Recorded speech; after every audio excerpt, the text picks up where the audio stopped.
Okay, my divinities, welcome, welcome. I do think it's interesting that I was drawn to the Kali deck again when I just used it yesterday, but I was, so we're going to roll with it. And another interesting thing, look at these boxes. I'm going to show you the boxes of these decks.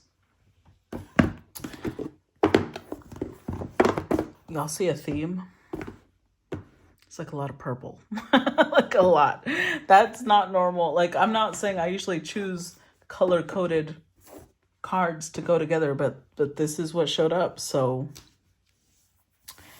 that's what we're drawn to. That's what we're going to use. Okay. I just thought it was interesting that all of the boxes were purple, even the decks. This one you can't really tell as much, but it's more rose gold, but purple is a theme.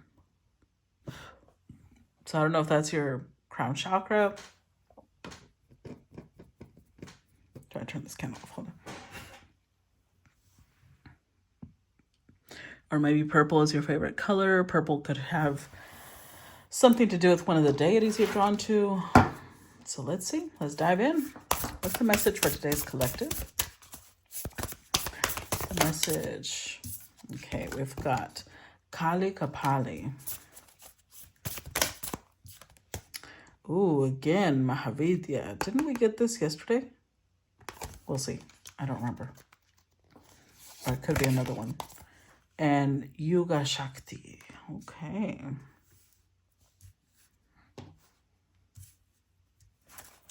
All right. So let's start with number 13, Yuga Shakti.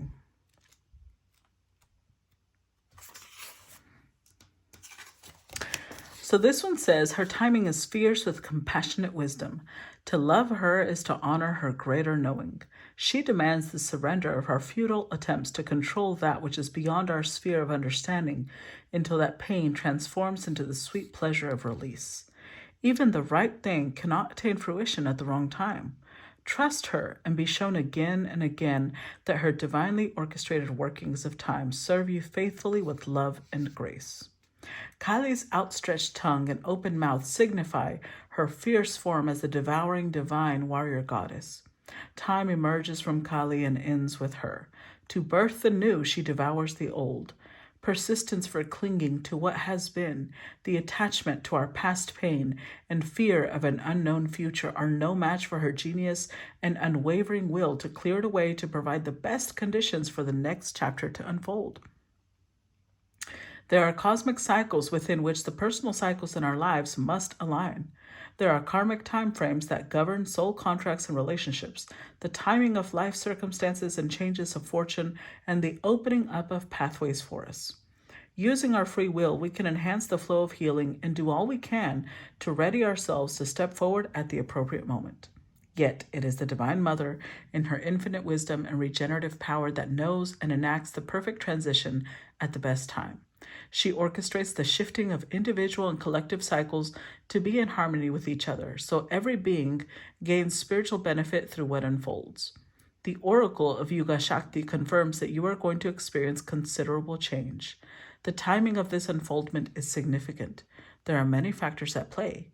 You will sense when the correct moment is upon you. During this time globally, the light of spiritual knowledge is partially subsumed within the darkness of ignorance and confusion. Even those with the awareness to have positive intentions can become confused and place profit above integrity, attack brothers and sisters on the path, or lay claim to knowledge on false foundations. Even when our intentions are noble, in effect, our actions can create further suffering. Such conflict and confusions are signs that asuric, or negative forces, have gained the upper hand. Kali Ma's darkness and ferocity are required to redress the spiritual imbalance. We are in particular need of her most terrifying manifestations when we become confused as to what belongs to the highest sacred truth and what does not. Do not allow yourself to be convinced by another of anything. Lean into your heart connection to the divine. Inner clarity and higher understanding will arise for you. You will see how close the chapter on the past and move into a new cycle. Unique to the iconography of Kali, in the Hindu tradition from which she emerges, is her poked-out tongue. Kali's tongue represents her wild mystery teaching. The tongue is the organ of discernment, digestion, and speech. It assists us in taking the right things in and expressing ourselves as we choose. Our mother tongue means the language of our birth. Kali is the cosmic mother tongue. She is the original spiritual language of our hearts and souls. Hers is the language of spirit and light, of truth beneath the form, and the reassurance that although we must submit to the shifting of greater cycles, those cycles ultimately move for our greatest spiritual benefit. When Kali unfurls her tongue with ferocious expression, she is embarking upon spiritual deliverance. It is the action that precedes her bringing about the end of a diabolical era of greed, fear, confusion, hatred, self-righteousness, and negativity. The tongue of Kali is a reminder that no matter what we may see unfolding before us, there is always a pathway back to the heroic and beautiful. If you have been struggling to let go of negative legacy, perhaps one that extends back through generations, or has infiltrated a group you belong to, this oracle signifies that a radical divine intervention shall take place. Call upon her for such assistance now. Know that an era of darkness is going to end. Unexpectedly and suddenly, a new spiritual dawn shall arise. An entirely new era is due to unfold. Keep close to Ma. She shall ensure it is brought into being in the best way at the best time.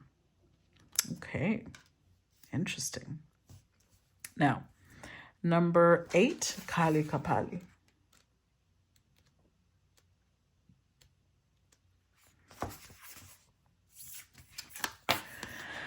She says, she who wears the mala of schools around her neck shall never abandon you. She shall be with you always, lifetime after lifetime, in unending tenderness and devotion, conquering that which would alienate you from your truth and creative power.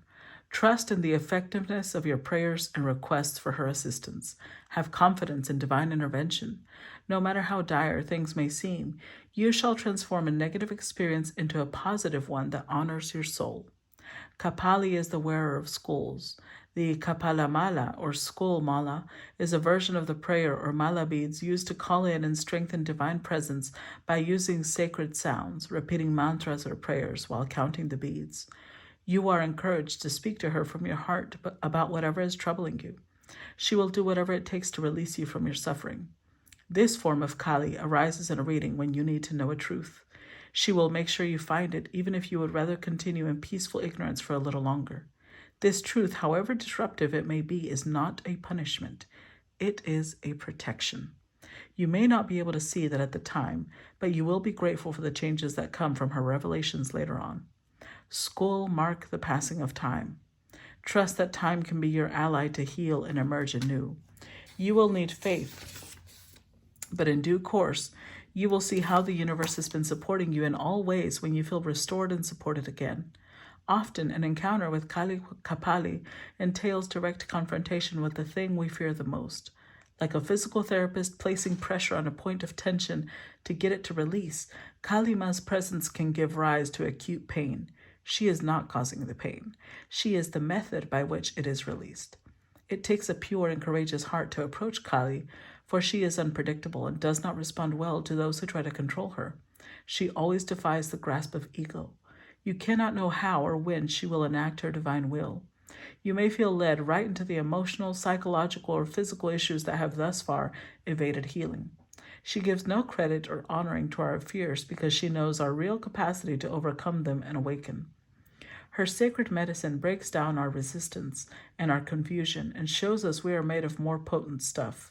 Encountering her is rarely a comfortable experience, yet the pathway forward ultimately becomes more gracious because of her intervention. When Kapali manifests her presence, the powerful symbolic teachings of the school are at play. Schools represent an ending and also a triumph of a more powerful force, in this case divine will over a lesser force, in this instance typically human ego or plans. The school indicates a need to acknowledge that while we are a powerful divine spirit with free will and much creativity, we also need to operate within the higher power of far greater wisdom. Such a spiritual hierarchy is not oppressive in any way. It is a sacred order that keeps us safe and helps us to grow. At a soul level, we have agreed to walk a particular spiritual journey this lifetime. Our empowerment comes not through resisting, but engaging with our life path, no matter how mysterious, devastating, or deeply challenging our experiences may be. Kali Kapali signifies that somehow, even out of the darkest interior struggles, suffering will give way to spiritual freedom and deep peace.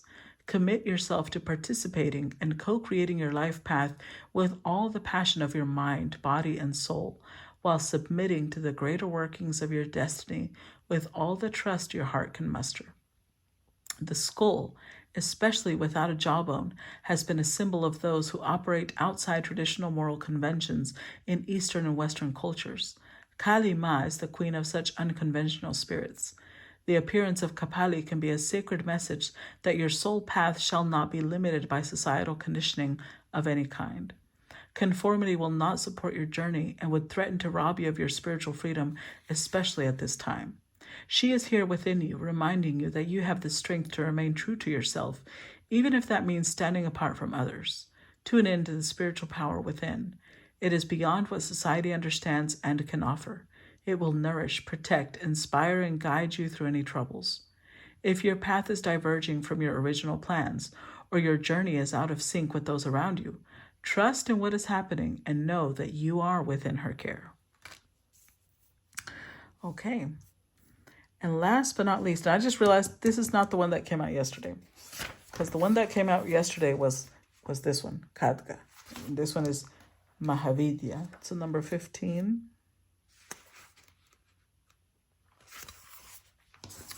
Okay, so this one says, she is unrestrained, unlimited, wild, and unconditional love.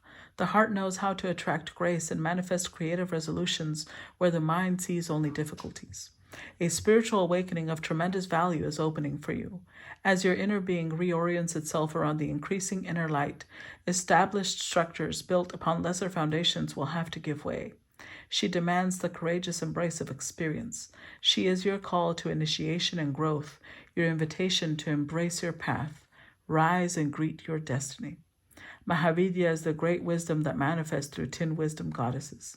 Mahavidya is a primordial Kali in multiple expressions, providing whatever is needed to serve the spiritual benefit of all beings. This is true wisdom, always shifting in response to what is needed. There are times when, no matter how logical an approach may be, no matter how commonly acknowledged as correct or how sensible it may seem, the heart nudges us towards a different way. Knowledge can come from experience, yet it cannot guarantee evolution on its own. We can outgrow problems and birth superior outcomes only when we are willing to learn from our experiences and have the courage to be moved in new ways along untried paths that resonate with the heart. Through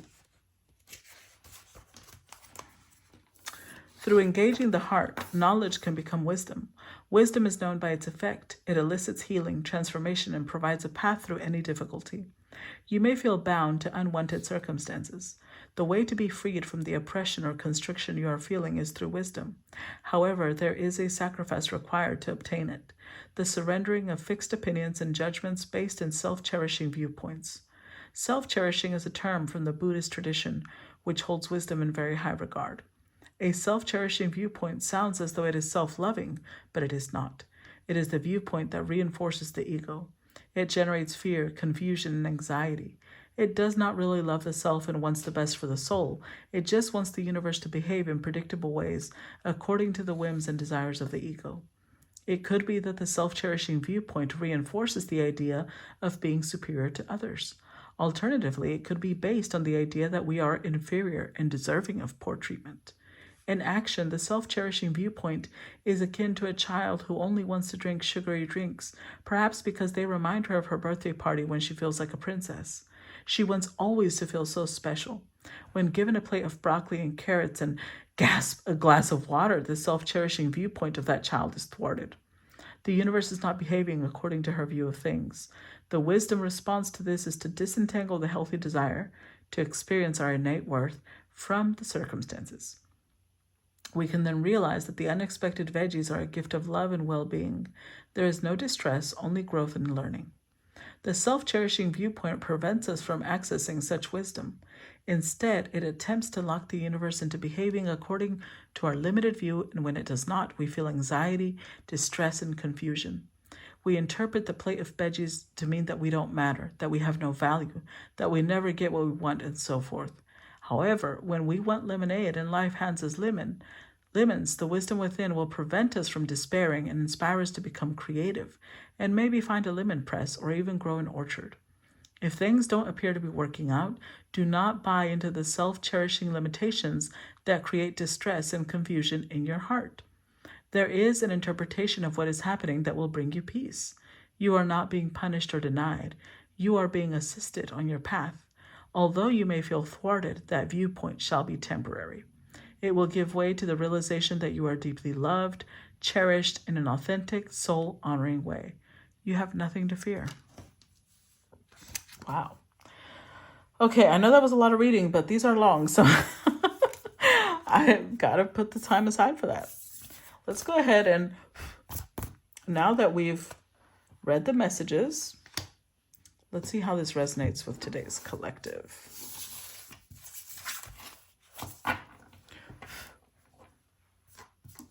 Okay, how does this resonate with today's collective? Oh, immediately we start with the Seven of Swords. Wow. Okay. The Nine of Cups.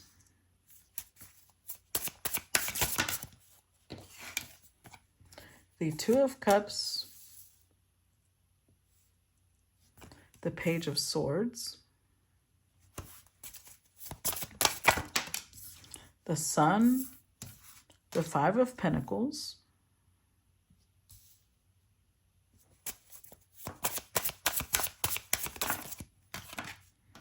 The Two of Wands.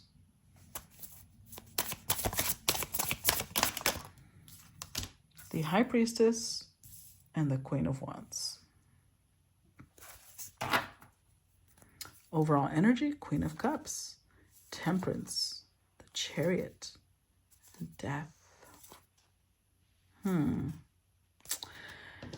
This is very interesting because we have two very opposite energies, Queen of Cups and Queen of Wands. And then right beneath that, we've got Temperance, which means that whoever today's message is for, it's battling, well, not battling. I think right now it feels like a battle, but it's balancing Queen of Cups and Queen of Wands energy. That's the ultimate goal. Somebody here might be very much in their Queen of Cups energy, which is very intuitive, very loving, very soft, very, full of empathy and compassion, but they need to step into their fiery energy. They need to step into the part of themselves that reflects passion and magnetism and charisma and boundaries. They need more willpower.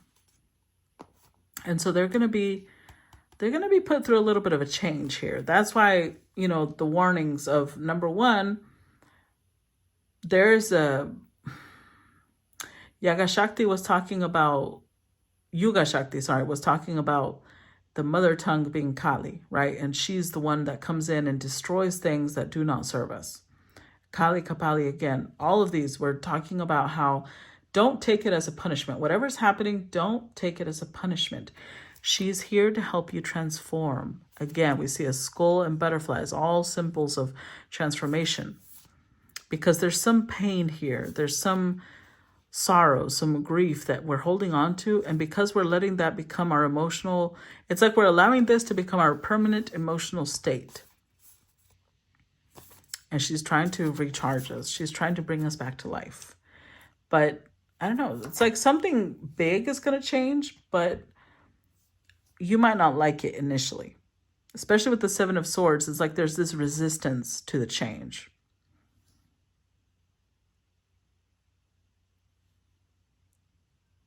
With the Nine of Cups, though, this is very, I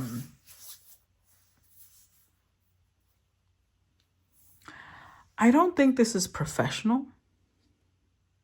Because there's only one card of Pentacles, and it's the Five, which has a lot to do with our sense of value.